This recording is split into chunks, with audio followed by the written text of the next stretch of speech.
لیکن یہ بالکل آسان آپ یاد رکھیں کہ ما اور لا دونوں نفی کے لیے استعمال ہوتے ہیں. ماضی میں عام طور پر ما، کبھی کبھار لا. مضارع میں عام طور پر لا، کبھی کبھار ما استعمال ہو جاتا ہے. یہاں تک قاعدہ تو مکمل ہوا. اب میں آپ کو قرآن مجید میں سے دیکھ لیتے ہیں صیغے جو ہمارے سامنے آئے.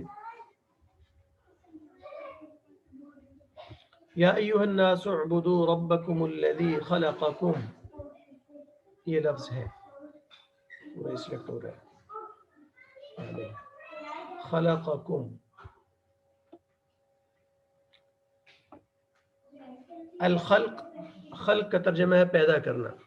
خلق ماضی کا واحد مذکر غائب کا صیغہ ہے، ترجمہ ہے پیدا، اس نے پیدا کیا. اب یہ ضمیر ہے، لوٹ رہی ہے پیچھے رب کا جو لفظ گزرا ہے اس کی طرف. اس نے پیدا کیا یعنی کہ رب نے پیدا کیا. والذین من قبلکم لعلکم تتقون. الذی جعل لکم الارض فراشا، جعل صدقہ کے وزن پر، صدقہ، کفر، نظر، جعل. الجعل کا ترجمہ ہوتا ہے بنانا، پیدا کرنا. تو جعل اس نے بنایا. اسی سے اگر ہم مشق کے طور پر آگے صیغے بنائیں تو جعل ان دو نے بنایا، جعلوا ان سب نے بنایا، جعلت تو نے بنایا، وغیرہ وغیرہ. آگے ہم پورے صیغے خود سے بنا سکتے ہیں.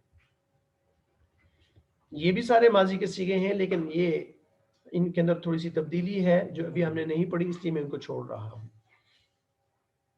یہ دیکھیں تعلمون، یہ صیغہ آج ہم پڑھ چکے ہیں. اب یہ تعلمون کے اندر آپ دیکھیں تو شروع میں علامت مضارع آ گئی ہے. مضارع کی علامت والا حرف آ گیا ہے. وہ کون سا ہے؟ تا. وہ تا جو 8 صیغوں میں آتی ہے، ان 8 صیغوں میں سے ایک صیغہ تعلمون ہے. آخر میں واو اور نون جمع کے ہیں، جمع کی علامت ہے. شروع میں تا مضارع کی علامت ہے. تا کو بھی ہٹائیں، واو اور نون کو بھی ہٹائیں تو پیچھے 3 حرف آپ کے پاس بچتے ہیں، عین، لام اور میم. عین، لام اور میم. اور یہ عین، لام، میم جب آپ ملا کر پڑھیں تو یہ ماضی کا صیغہ بن جاتا ہے علیمہ. اور اسی سے لفظ ہے عالم، جاننے والا. علیمہ اس نے جانا، علمتم تم سب نے جانا، اور تعلمون اب یہ مضارع کا صیغہ آ گیا تو تم سب جانتے ہو. یہ نیچے ترجمہ لکھا ہوا تم جانتے ہو. تم انہوں نے چونکہ انتم پہلے بھی آیا ہوا ہے اس لیے اس کا ترجمہ الگ ہو گیا. اگر انتم نہ بھی ہوتا تو تعلمون کا ترجمہ پھر بھی یہی ہوتا کہ تم جانتے ہو. انتم الگ کیوں آیا ہے یہ پھر ایک تفصیلی قواعد ہیں، بحث ہے اس پر، وہ آگے موجود پڑھ لیتا ہے آدمی. ٹھیک ہے جی. کل ہم انشاءاللہ العزیز وہ ماضی کے مثبت کے صیغے، ماضی منفی کے صیغے، مضارع مثبت کے صیغے اور مضارع منفی کے صیغے، ان کی مشق کریں گے. کل زیادہ وقت ہم نیا سبق پڑھنے کے بجائے ان صیغوں کی مشق کریں گے انشاءاللہ العزیز.